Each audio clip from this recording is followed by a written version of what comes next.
నమస్తే, welcome to our channel. ఏపీలో YCP social media నోటికి తాళం పడింది. ఆ పార్టీ ఎస్ఎం కార్యకర్తలు, అభిమానులు గత 2-3 నెలలుగా ప్రభుత్వంపై ఓ రేంజ్ లో విరుచుకుపడుతున్నారు. ఏపీలో అభివృద్ధి జరగడం లేదని, జీఎస్టీ ఆదాయం పడిపోతుందని పలువురు బులుగు యూట్యూబర్లు, పాడ్కాస్టర్లు పదే ఊకదంపుడు ఉపన్యాసాలు దంచుతున్నారు. వారికి తాజాగా అంకెలతో సహా జీఎస్టీ అధికారులు ఇచ్చేశారు. ఫిబ్రవరిలో ఏపీలో జీఎస్టీ రెవెన్యూ 5% పెరిగింది. ఇదే తెలంగాణలో కేవలం 1% మాత్రమే పెరగడం విశేషం. గత ఏడాది ఇదే నెలతో పోల్చుకుంటే 5% వృద్ధి నమోదు చేసింది ఏపీ. జీఎస్టీ కింద ఫిబ్రవరిలో తెలంగాణకు 5,280 కోట్లు దక్కగా ఏపీకి 3,817 కోట్ల రూపాయలు లభించాయి. ఇక దేశంలోనే అత్యధిక జీఎస్టీ పొందిన రాష్ట్రాల జాబితాలో మహారాష్ట్ర, కర్ణాటక, తమిళనాడు ముందు వరుసలో ఉన్నాయి. ఇక ఆ తర్వాత యూపీ, ఢిల్లీ ఉన్నాయి. అయితే ఈ జాబితాలో ఏపీ కాస్త వెనుకబడిన జీఎస్టీ ఆదాయం పరంగా అభివృద్ధి సాధిస్తోందని ఆర్థిక నిపుణులు అంచనా వేస్తున్నారు. ఇక 2014 నుండి 19 వరకు సాగిన చంద్రబాబు హయాంలో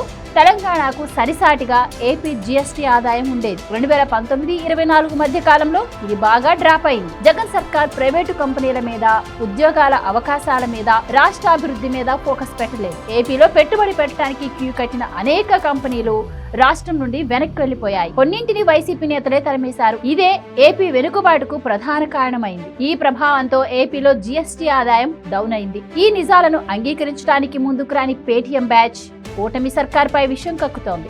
గత 2-3 నెలలుగా వాస్తవానికి జీఎస్టీ ఆదాయం పడిపోయినా తాజాగా పుంజుకుంటోంది. చంద్రబాబు అధికారంలోకి వచ్చిన నాటి నుండి ఆయన తీసుకుంటున్న చర్యలు ఏపీ ఆర్థిక వ్యవస్థకు జవసత్వాలందిస్తుందని ఎకనామిస్టులు అభిప్రాయపడుతున్నారు. ఇక అమరావతి నిర్మాణం, పోలవరంతో పాటు నిర్మాణ రంగం పట్టాలెక్కి ఇప్పటికే ఒప్పందాలు కుదుర్చుకున్న పలు కంపెనీలు ఏపీలో పెట్టుబడులు పెడితే జీఎస్టీ వసూళ్లలో ఏపీ కొత్త రికార్డు సృష్టించడం ఖాయంగా కనిపిస్తోంది. ఇదే తాజాగా జీఎస్టీ వసూళ్లలోనే ప్రతిబింబించిందని చెబుతున్నారు. మరి వీటిపై బులుగు బ్యాచ్ ఎలా రియాక్ట్ అవుతుందో చూడాలి. Please subscribe to Leo news for more videos.